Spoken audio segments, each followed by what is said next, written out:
শনিবারই সামাজিক মাধ্যম ইনস্টাগ্রামে একটি নাটকীয় পোস্ট দেন বিজয়ের দেহরক্ষী। বার্তাটি ছিল, এমন মহাবিশ্ব কখনো ভুল করে না, ধৈর্য ধরুন, বড় কিছু হতে যাচ্ছে, হ্যাপি ডে। পোস্টটি মুহূর্তেই ভাইরাল, কিন্তু বড় কিছুর ঘটনাটি ঠিক কখন বা কিভাবে ঘটতে যাচ্ছে সেটি বুঝতে পারছিলেন না বিজয়ের ভক্ত সমর্থকরা। ধারণা করা হচ্ছিল হয়তো টিভিকের সংকট সমাধান হতে চলেছে।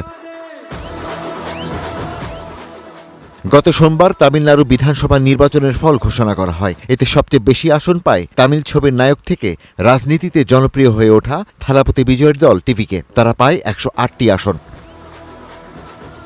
বিজয় নিজে 2টি আসনে জয়ী হওয়ায় মোট বিধায়কের সংখ্যা দাঁড়ায় 107। 234 আসনের বিধানসভায় সরকার গঠনের জন্য দরকার ছিল 118টি। শনিবার দিনভর টিভিকের সমর্থন আটকে ছিল 116 আসনে। আজ আরও 2টি দলের 2 জন করে আরও 4 জন বিধায়ক বিজয়ের সমর্থনে এগিয়ে এলেন। ফলে জোটের আসন দাঁড়ালো 120টিতে।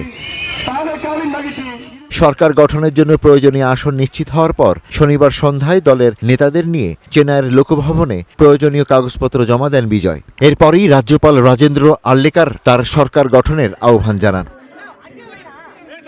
রোববার সকাল 10টায় তামিলনাড়ু রাজ্যের মুখ্যমন্ত্রী হিসেবে শপথ নেবেন থালাপতি বিজয়। চেন্নাইয়ের নেহেরু স্টেডিয়ামে হবে শপথের আনুষ্ঠানিকতা। তামিলনাড়ুর রাজনৈতিক ইতিহাসে এবারই প্রথম বেশ কটি দলের জোট মিলে সরকার গঠন করতে যাচ্ছে। Ishtiaq Hossain, star news.